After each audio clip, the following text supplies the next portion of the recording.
Përshëndetje të nderuar miq, do të flasim për rrugën e bllokuar për 24 orësh, pra bllokimin e juglindjes së vendit për shkak të problemeve të aksit në Dragostuj, në aksin Librash të Prenjas, e cila vazhdon prej ditës së dieshme. Dy rrugët alternative për të vajtur në Korç janë nëpërmjet Gramshit dhe Përmetit, ndërsa për kamionet, pra transporti për në Maqedoni nga rruga e Arbrit, nga Vllata, pra do të vazhdojë deri në një bypass që mund krijohet në Librash në Dragostuj.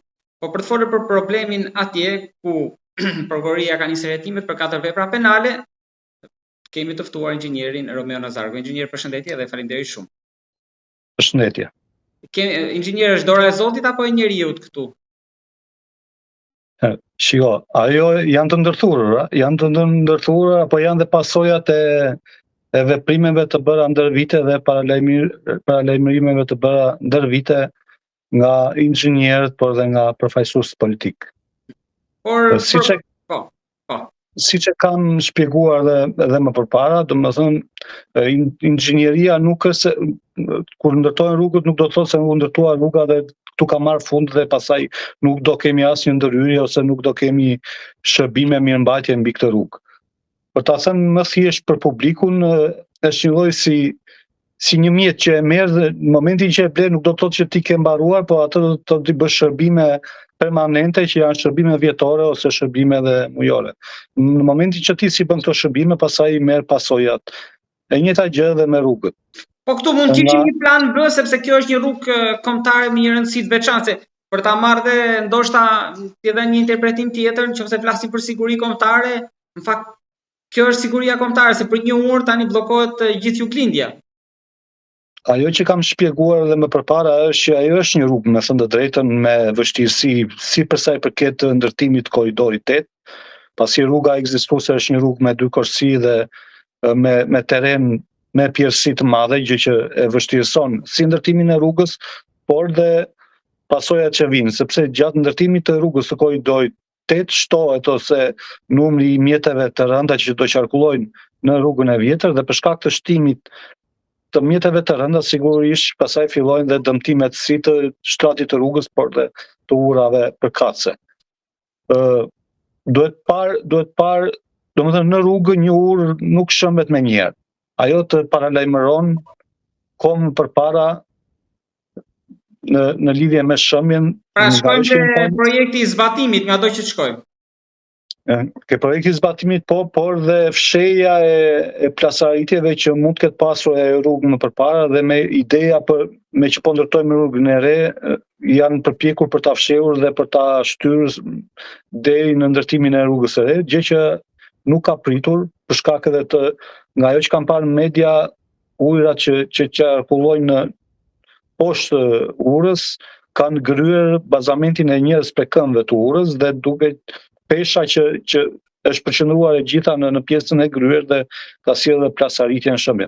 Kjo është nga ajo që unë kam verifikuar nga mediat, por duhet një grup, se një rrugë ka inxhinier gjeolog, ka inxhinier geodet, ka inxhinier ndërtimi, për të analizuar nga se ka ardhur kjo. Po kjo e inerteve qëndron gryrja, firma sipas planave po mediatike të para që ku ka nisë edhe prokuroria hetimet, mund marrin inerta aty për t'i vendosur lart. Gryje nga poshtë për të vendosur lart. Po sigurisht çdo gjë ndikon. Marrja e inerteve sigurisht prish tabanin e prenjve, tabanin e lumenjve dhe në momentin bien vepra që ndodhen mbi këto lumenj ose mbi këto prenj.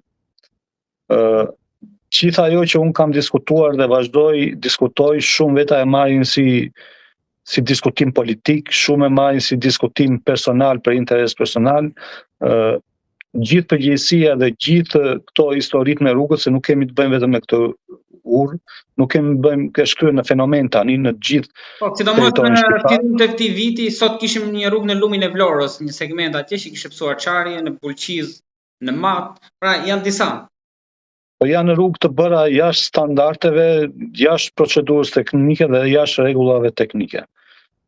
Ajo që kam diskutuar dhe vazhdoj të diskutoj dhe do ta diskutoj është krijimi i urdhit të inxhinierit. Krijimi i urdhit të inxhinierit nuk është se do përmirësojnë 100%, Por këto pasoja, mendoj dhe jam i sigurt do të eliminoj dhe këtë e vërtetojmë për faktin se ky urdhër është krijuar në shtetet që ne rrethohemi, Maqedoni, Kosovë dhe shtetet e rajonit, por edhe në vendet e Bashkimit Evropian dhe përse nuk i kemi këto probleme dhe këto fenomene në vendet e rajonit. A mund të marrim një shembull më të thjeshtë, më konkret, zoti Nazarko, nëse do ishte urdhri, çfarë do shmangte? Urdhri njëherë shmang pjesën e licencimit të individëve dhe të njerëzve që ndodhen jashtë territorit shqiptar dhe licencat e tyre qarkullojnë fiktivisht në Shqipëri. Shmangja këtyre sjell kontrolle teknike të kolaudimit të veprave që ndërtohen në Shqipëri. Këtu sot kolaudohen nga firma të cilat kanë një drejtues teknik persona që ndodhen jashtë territorit shqiptar, në të kundërta do jetë. Vetë urdhri do sistemoj duke monitoruar të gjithë këtë veprimtari. Pra nuk do ta marr me firmën time dhe licencën duke qenë jashtë shtetit, por unë do marr përgjegjësi duke qenë vetë prezant aty ose do përballem me burgun. Po patjetër, sepse ligji ka parashikuar ti duhet të jesh drejtues teknik në vepër dhe duhet të jesh tetor drejtues teknik në vepër, jo të punosh pranë një bashkie të një qyteti tjetër tetor dhe licenca jote të qarkulloj pranë një kompanie kundërtohet një rrugë në një qytet tjetër. Domethënë, është shumë e thjeshtë, ligji ka të përcaktuar qartë, këtu nuk zbatojnë as ligjin as drejtoria e licencimit e cila licencon fiktivisht inxhinier, por as kompanitë të cilët marrin tendera dhe i japin me nën kontraktim në kompanitë të tjera BIA, domethënë me licenca fiktive të pa monitoruar dhe të pa kontrolluar nga inxhinier përkatës. Po këtu për qeverisë çfarë i pushton që ta bëj këtë? Këtu është problemi. Firma okay, po shteti çfarë i kushton? Këtë për shteti garantin do për rrugë dhe për këto, për të mos ndodhur këto. Një shtet ligjor, këtu hyn ke pjesa politike pastaj, një shtet ligjor do garanci në punimet që bën. Po një shtet jo ligjor, dhe këtu jemi përpara një tradhtie të pasë kombëtare, dhe një shtet që 60-70% të buxhetit shtetit e shpërndan në Ministrinë e Infrastrukturës, nuk do monitorim dhe kontroll të gjithë tenderave që bëhen, sepse kemi dhe tendera fiktiv, të provuar tani që njerëzit e dinë 5 ditë para, një javë para se cila kompani do marrë një tender apo një tjetër. Nuk do monitorim dhe kontroll nga grupet e interesit.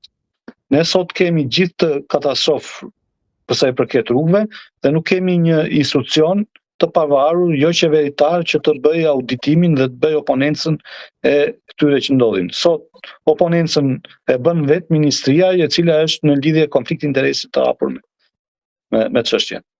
Zoti Nazarko, po të marrim edhe shembullin e rrugëve që janë shembull, po që kanë kaluar ndoshta kolaudimin. Tani ai që ka firmosur atje, nuk e mban këtë përgjegjësi, pra çfarë ndryshon nëse do ishte urdhri apo jo? Mban përgjegjësi, po nuk kemi ndonjë përgjegjës, deri në këtë moment nuk kemi ndonjë përgjegjës për gjitha rrugët sepse për sa kohë projektimi është fiktiv, zbatimi është fiktiv, edhe kolaudimi është fiktiv. Pra kemi një situatë jo reale nga ajo që paraqiten terren, nga ajo në letra. Kemi një situatë tërësisht fiktive që nga momenti i tenderimit të një vepre të caktuar deri në momentin e marrjes në dorëzim të kësaj vepre. Po janë të njëjtat kompani, veti projektojnë, veti zbatojnë, veti kolaudojnë, në raste të caktuara kanë krijuar kompani BIA, të cilët kolaudojnë zbatimet e punimeve të bëra nga kompania më. Dhe ku mund shkoj me keqja, sepse kemi parë deklarata nga opozita, por edhe nga hetimet nga SPAK-u, edhe për tunelin. Pengesa e urdhrit të inxhinierit është bërë dhe opozita, është bërë dhe pozita, sepse opozita bëhet pengesë me idenë do vim pushtet dhe do të ketë një institucion që do ta monitoroj, pozita bëhet pengesë është pushtet dhe nuk do ta monitoroj, të dy forcat politike nuk po pranojnë ta krijojnë, projekt ligji është në parlament, është dorëzuar, ka kaluar të gjitha fazat e konsultimit si me inxhinierët dhe me grupet e tjera të interesit, por nuk e kalojnë, nuk duket me lehtë të kalojnë një ligj që nuk ndikon shumë në publik, sesa një ligj që ndikon si për sa i përket qytetarëve, por dhe transportit të mallrave.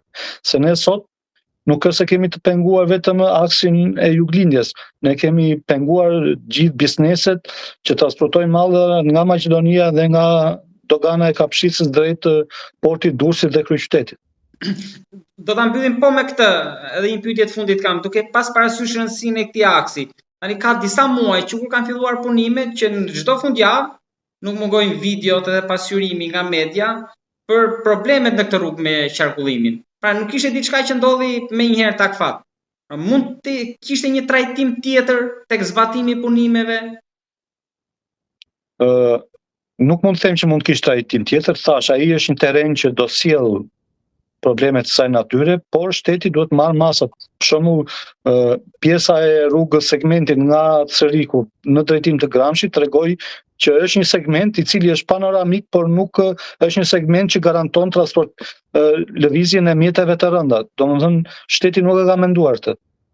Jemi para faktit që problemet u shkaktuan për shkak të kamionëve dhe trailerëve që u bllokuan. Po, ne nuk kemi një segment që në drejtim të juglindjes ne t'i detyrojmë qytetarët të ndjekin këtë segment. Pra vetëm po t'i bijmë nga Maqedonia. Ose nga Tepelina. Po andej më duket se ka probleme prap nga Përmeti, sepse është një rrugë me një kalim Rrugë e ngushtë është, por është rrugë që mund të kalohet. Prap jo për trailerat prap. Edhe mund të kalojnë trailerat. Pra domethënë ka siguri rrugë, është problem vetëm distanca, kilometrat, ora. Nëse do respektojnë rregullat e trailerat andaj kalojnë. Por thash dyfishojmë segmentin e rrugës. Nazarko, faleminderit shumë për këto shpjegime dhe uroj që këto që ju thatë për urdhrin e inxhinierëve ndoshta ka ardhur momenti që dëgjohen me këto që ndodhen. Momenti ka kaluar, ka vite që duhet ishin dëgjuar, por prap të shpresojmë. Faleminderit shumë. Faleminderit.